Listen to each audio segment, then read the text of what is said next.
Hello, I just purchased about a month ago this Porta-Cable floor model drill press, and I'm real excited about using it. And through the help of YouTube videos and some of my own ideas, I have some really nice little additions. I'm hoping that at least one of these you might be interested in and say to yourself, I've just got to make one of those. So let's take a look at some of these.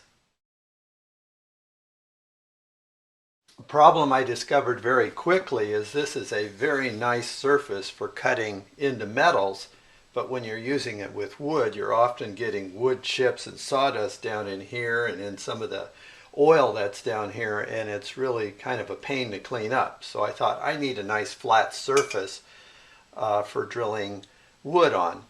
In order to do that, you take a piece of 3/4 inch plywood, just set it on there, and take a pencil and draw around it, and now you've got a pattern to match the top. After you've done that, you have to have some way of locking that on to the top, and what I did is I took and I looked at this groove right here, and I needed to make a pattern so I could cause this to sit in there.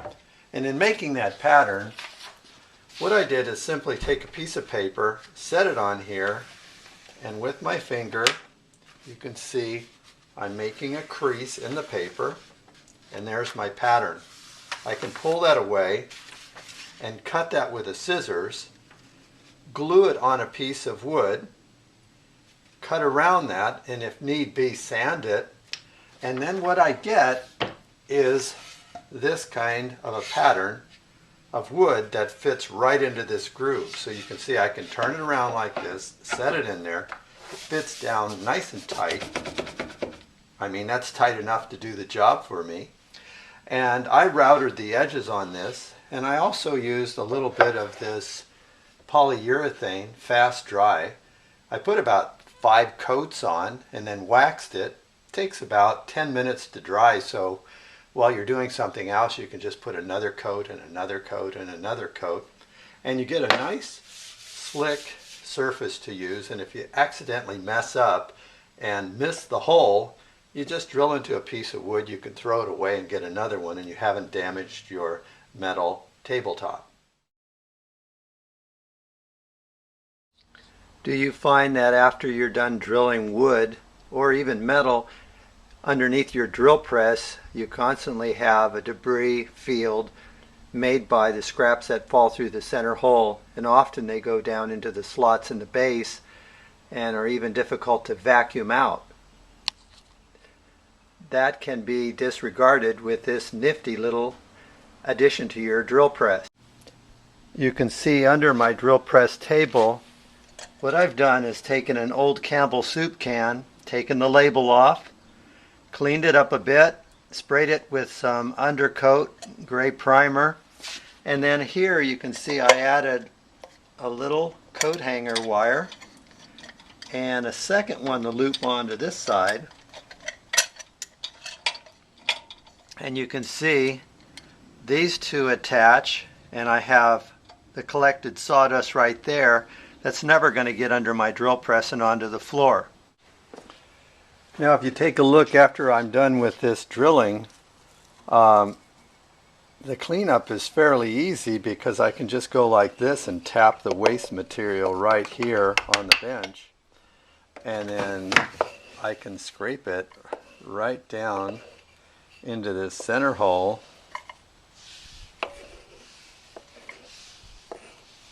and that also allows me to have a little pad in case I drop a drill bit and it falls into the can. It's not going to be dented or chipped at the end because I have a nice soft sawdust pad for it to land on. One of the first things I would recommend is good lighting, and this drill press comes with a light socket, and you can put a light bulb in here, and I would recommend that you don't use incandescent bulbs.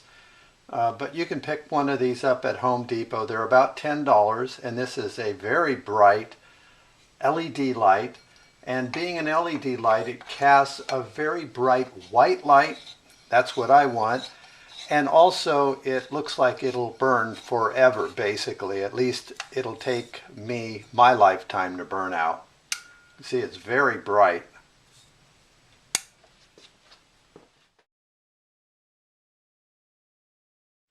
Another addition for my drill press is this Irwin 4-inch vise. And instead of messing around with bolts going through all of these slotted openings, I simply made this knob here. I can slide the Irwin vise into position and take this knob and with just a few quick twists, lock it in. It's good and solid in there, and then I can release it with just a quick flip like that and pull it right out. To give you a look at the back side, what I have here is just a piece of scrap wood that I turned on the lathe, and inside of that piece you can see right here I've inserted a brass threaded insert for a 3/8 inch thread, and I have a small bolt and a couple of washers and I'm good to go. It's very quick and easy to use. Oftentimes, if you're going to do a lot of drilling with the drill press, you're going to get a great deal of sawdust building up around here, which becomes kind of a nuisance. In order to take care of that, a vacuum hose is always a good idea, but how do you attach it? And this is a simple method I came up with. You can see back here I have a stud coming down and I just put a 2x4 going across, and on that 2x4 I have here a 2x3 that I cut a notch into, drilled a hole through there, and I have a bolt with a wing nut on the end here. This allows this arm to come down, and the arm will go up and down. I can lock it to the height I need by tightening the wing nut, and then also back here underneath this 2x4 I have a bolt that I can turn with a knob and it tightens it into place. Once I get it there, then I can simply take my vacuum hose, put it in a large hole that I drilled with a Forstner bit, and adjust it right to where I want it, and I'm good to go. Oftentimes when you want to drill a piece of wood, and maybe many pieces of wood at the same spot, how do you clamp them on here easily? Here is a fixture that you can easily put together with just scraps around the shop. You can see what I've done here is I took a piece of 3/4 inch plywood and cut it into a square, and took a second piece, cut it into the same size square, and then I laminated and glued both of them together, giving me 1.5 inches in thickness. I then took my circular saw and I turned the blade to a 45-degree angle, and you can see I cut across this square at this angle using a straight edge to help me guide it, and I cut it at 45 degrees. I set this piece of wood aside, and then I took this on my table saw and I cut a straight 90-degree line right here up against the fence. I made a triangle and you can see it slides out. I glued these two pieces of wood to some hardboard, and I set this in here making sure that everything lined up really well, clamped it, and let it dry. What you end up with is a clamp that will do this for you. I can set it here, open it up to a specific site, and then I can go ahead and take my Irwin clamps and hold this in place. Excuse me for getting in front of the camera here. Now that I have it in place, I can set a piece of wood either at an angle, or I can set it down like that. I'll just set it at an angle, move it in like this. Sometimes it helps to kind of whack this back here a couple of times with a piece of wood. And you can see now that I have it in there, it's good and tight. And I'm ready to go into there. After I've drilled, sometimes you need to give this a good tap. I'll probably need a hammer for this one. Just tap it right here, break it loose, and I'm good to go. If I want to make multiple cuts, I can decide exactly how far I went in here and put a piece of tape, and every one of those cuts is going to be made in exactly the same spot. So there you go. Easy clamp to make for not much money, and you can make it in about an hour.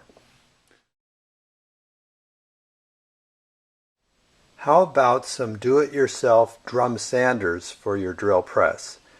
What I did to make these is I took and I turned pieces of wood on my lathe and got the desired diameter, which is not important, any size you want. After doing that on my lathe, I also drilled the hole through the center of each of these cylinders. That can also be done on the drill press. I then took a handsaw and cut a notch through each one of these cylinders,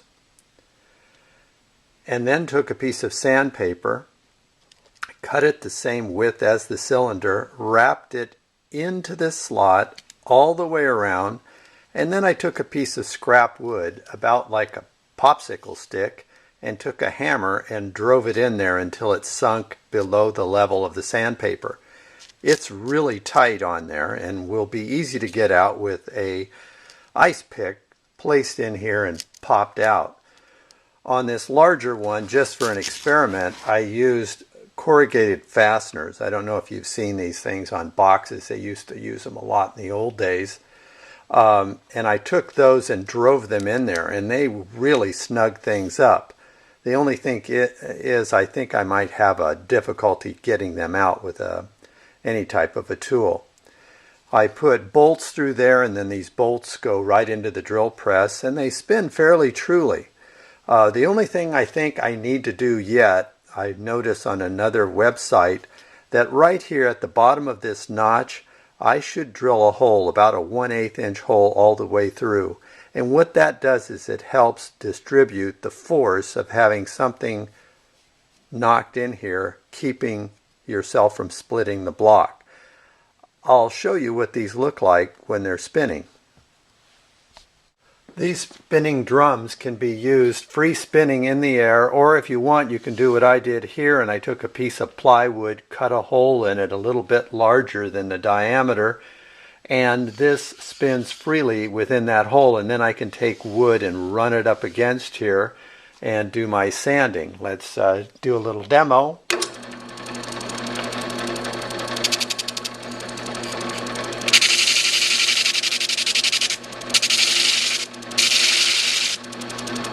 You can see it works fairly well for a homemade job, that is.